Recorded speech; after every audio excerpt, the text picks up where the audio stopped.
So our next speaker is Jim Weinpress, and he is the manager of zoology at the Division of Parks and Recs at Henrico County. And he's going to be sharing something that I feel like every single person in this audience is going to be able to relate to. So I'm sure we're going to have some good questions for him as well. So thank you, Jim. All right. Well, thank you all for having me today. So I'm going to be talking about how we as educators build empathy for less than charismatic species. It's an honor to be speaking with you all today. I've been in this field for about 16 years, but still very new to learning about the husbandry and education of reptiles and amphibians. So I'm happy to be talking with you all today and very intimidated to be talking to a group of people who are experts in this area. All right, so just a quick introduction. Like I said, I've been doing this since about 2008. I've had the fortunate career of working in all different types of zoos and aquariums, performing all different types of outreach with different species, whether it was a very conservation-focused talk about with African lions to a theatrical section of a sea lion show where I had a costume and hitting musical cues. That was fun. I never need to do that again. But if it gets people to connect with nature, I am fine with that. And then basically lots of different species, both wild and domestic. And take a look at all these animals. They are all very pretty. They're all very large. And they are all animals that people are probably paid to get close to. So remember that moving forward. Now, no matter what we may call ourselves in this room, we all basically have a lot of things in common. We are engaging with the communities of people of all different backgrounds, abilities, perspectives, age ranges about conservation, coexistence, and just basic animal behavior. But here's a scenario for you all. How do you think that these two outreach experiences differ from one another? So the first one, you're an educator sitting at a Virginia wildlife table during a festival, and you bring out an ambassador snake to talk about their role in the environment, versus you are an educator who sets up a table at a red panda exhibit to talk about their conservation and maybe raise some funds. So feel free to just yell out your thoughts. How do you think these are going to be different? But as we've kind of hinted at, everyone loves red pandas. They look like stuffed animals from a fantasy come to life. And you have a snake that we all know how sometimes the general public reacts to that. So these are some very likely remarks you might hear. I don't know why that one woman is blurred out. Maybe I didn't give her permission. She didn't give me permission to show her face. But take a look at all of these. They're all saying something really specific. So the little kid is basically modeling what they've learned from their parents. The person on the top right doesn't even know that they're animals. The blurred out person at the bottom right is so embarrassed she didn't show her face. She thinks they're poisonous and she's going out into their natural habitat to hurt them. And then the person on the far right thinks they're slimy and scary, which means they've probably never had a direct interaction with them all. But also take a look at these people. They will all say this with a smile on their face. And I'm sure you've all experienced that. A loving grandparent coming over and telling you something gruesome about an animal that you like. How are we supposed to respond to these things? This is a real issue, because I guarantee that educator at the Red Panda exhibit is not dealing with this. So I have a lot of QR codes for this presentation. But here are some of the things that I have found through some research. First off, which is not surprising, charismatic species receive the most attention. If it's a big, colorful animal, if it looks like it's smiling like a dolphin, if people think it's cute, the public has a general interest in that more than other species. And of course, zoos and aquariums, as much as they are institutions for conservation and education, they also balance that with business, and they want to bring in people. Mammals and birds are the vertebrates that receive the most funding, and animals that are easy to find and are more conveniently located to research institutions are the ones that get the most attention. None of this is really too surprising for everyone in this room, I'm guessing. And what is the result? That the little funding that there is for research and conservation, it goes to those popular charismatic vertebrates.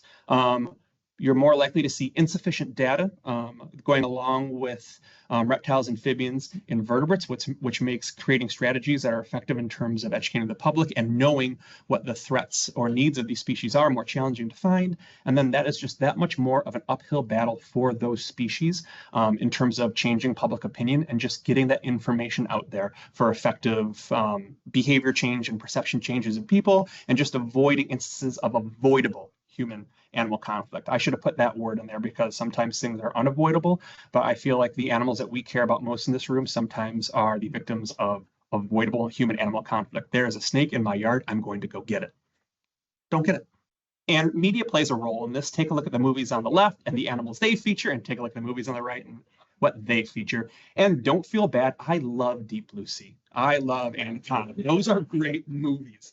But I think the people in this room, we have the ability to tell fantasy from reality apart, where the general public may not be able to distinguish those things, or a movie is so popular that the mythical or fictional traits of that animal just becomes people's reality.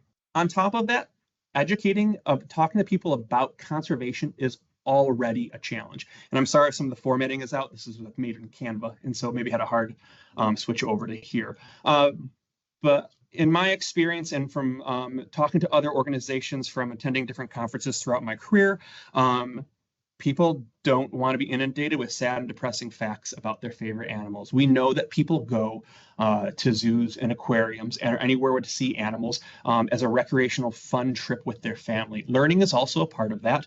But if you're like, oh, I am so excited to come see, let's say, like a tiger.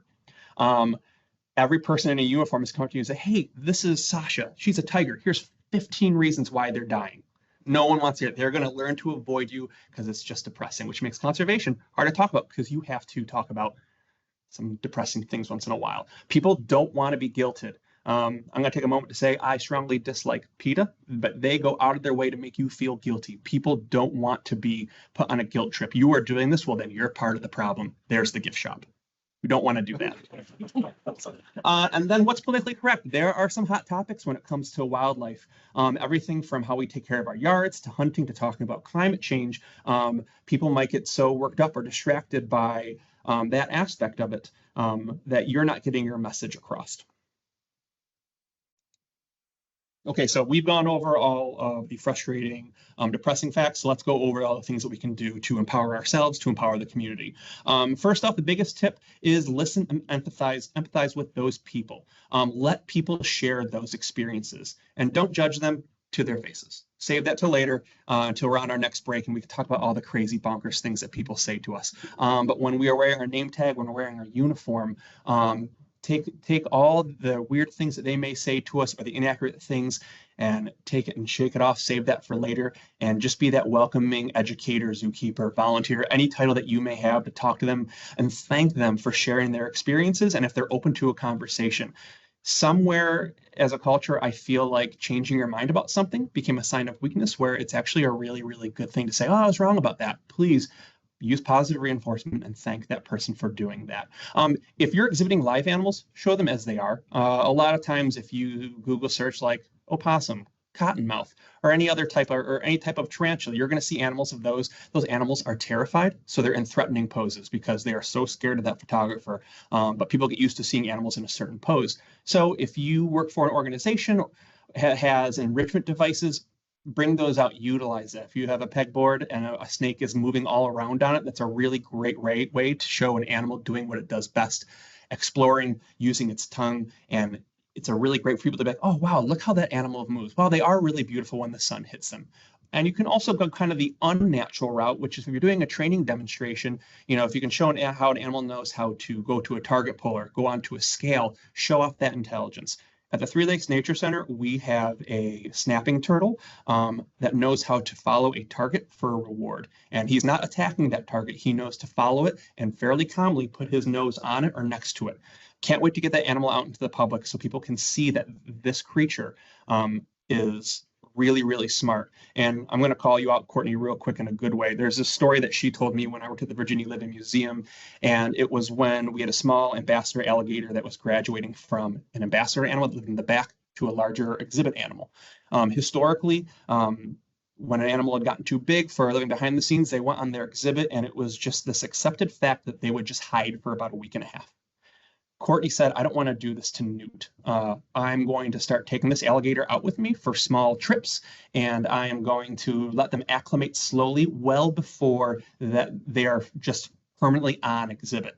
And Courtney and her team did this for maybe a month, just for little sporadic trips. The animal could go and explore the exhibit, or Newt could just sit in their crate the entire time. They had the freedom to do that. And so when the day came and they were permanently an exhibit animal, that Newt was completely comfortable. And that was a story that I have told many times to people, because a lot of the animals that we work closely with, their facial expressions don't change. They're not like mammals.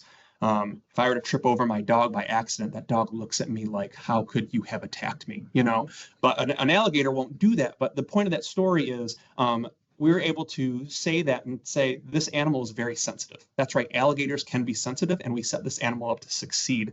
And I told that story a million times, and it was always great seeing people do a double take when they realized that this alligator with the scary teeth, we actually worked to make sure that they weren't scared in their new environment.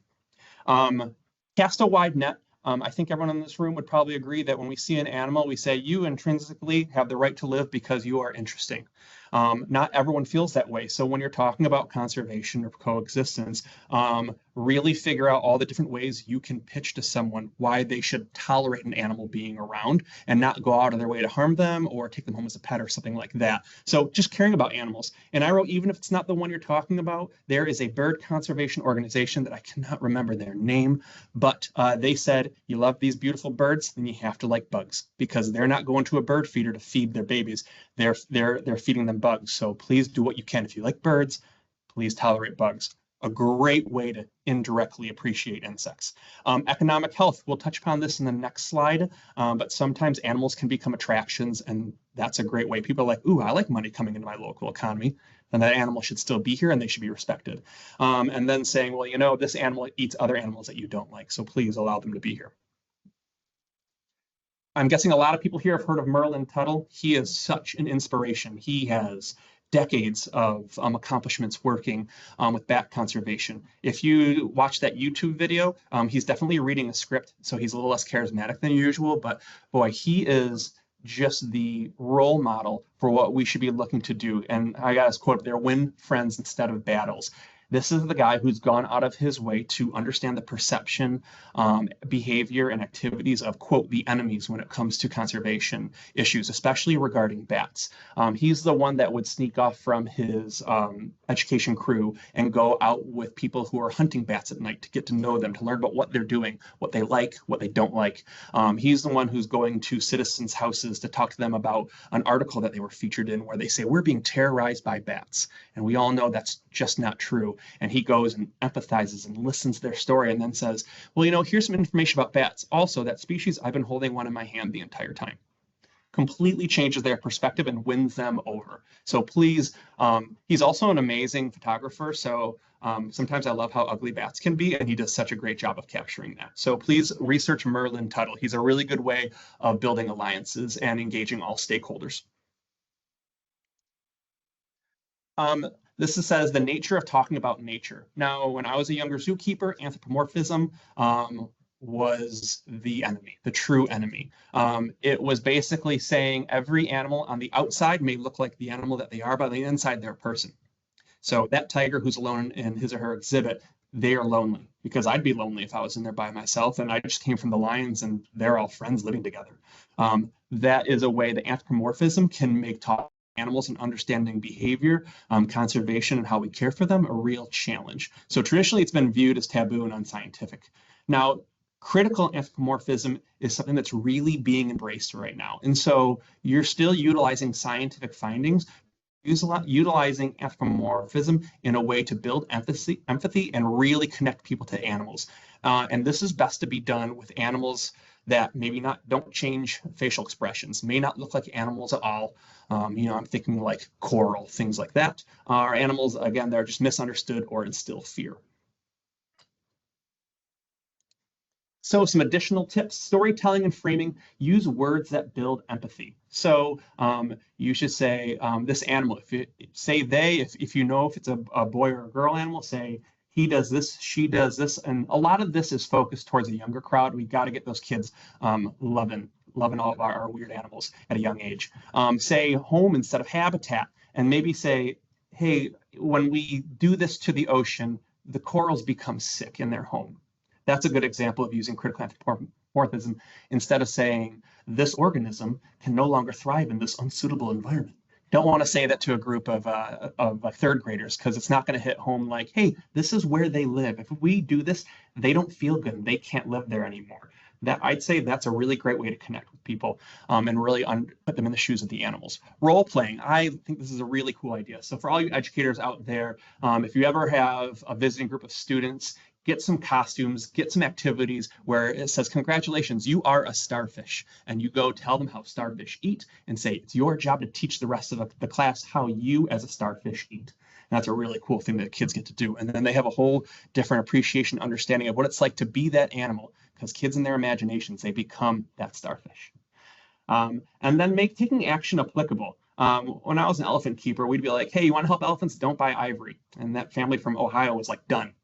Like, there's no, I was on Cary Street today. No one is selling ivory there. So people are also very, very busy, and they have a lot of priorities that might come first or need to come first before they can dedicate time, resources, and even money to conservation.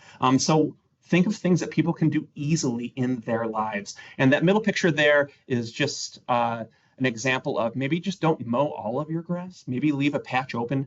At the Three Lakes Nature Center, we have an exhibit called Leave the Leaves. Hey, just leave a patch of leaves, because look at all these cool animals that you love seeing in your yard, like bumblebees and fireflies. They need this because people have HOAs they have to answer to. People have a lot of things that unfortunately need to come first, whether they like it or not. So make what you can do easy for them to do it. And then positive reinforcement isn't just for the animals. At a recent conference I attended, I listened to a talk, and they had this program that if you came up and said to them, this was at the facility and at the conference, which is how I got that awesome sticker, if you can tell us one way that moving forward you're going to help spiders, or one thing that you do to avoid hurting them, you're going to get a free sticker. That's really cool. And then you put I Save Spiders, so they can support that and show that proudly on a water bottle, on the laptop, and it says that, or come ask me about why I think snakes are cool. And that person is just branded themselves as a species ambassador, which goes a real long way. So give them something to be proud of, show off, and make it exciting to talk about that.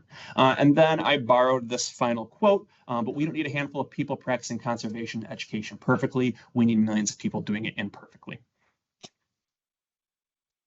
So thank you all for listening to me speak about our less than charismatic species, even though for everyone in this room, I know they are all very charismatic.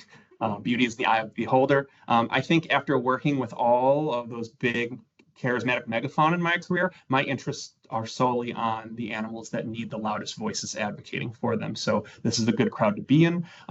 Now, some self-promotion, please come visit the newly remodeled Three Lakes Nature Center. We just reopened phase 1 with a lot more exciting stuff to come. Meadow Farm Museum has some beautiful heritage breeds that you can come see whenever the park is open. And we have an animal care newsletter that will come out quarterly, if not a little bit more than that. Just talk about everything that we do in Henrico County to take care of our animals and to educate the community. My contact information is below. Feel free to reach out to me or give me a call. And don't worry, there's even more QR codes. Here are some additional resources. And thank you all for your time. Thank you so much, Mike. Do you think we have time for 1 or 2 questions from the audience? Go for it. Okay, we'll let Carolyn go. Would you ever consider doing a presentation for the education committee here for the Virginia Virtual Office? Little training or collaborating, a little bit of guidance on what you just did, because that was awesome. Yes, of course, anytime. You said you got my contact information up there. We're always happy to talk about these topics and anything else you might want. The animal care program, we're a bunch of nerds. Whether you want to talk about pigs or snakes, we're there for you. Thank you. I'm glad you enjoyed it. It's so interesting. I'm pro any way people can connect with nature. When I was a sea lion trainer up north, I remember having a phone call being like, "Hey, what sea lion show are you doing today? Is it the Sea Lions Under the Stars or Carrot in the Aquarium?" And we're like, "Sea Lion Under the Stars," which is the theatric show. He's like, "Good. I don't want to listen to the educational one." So yes, that's a huge eye roll on my part. But if you come and you see this sea lion swimming around, and you think twice about your behavior and how it affects that sea lion because they jumped through a hoop, I'm fine with that as long as you connect with those animals and you find a reason to care about them.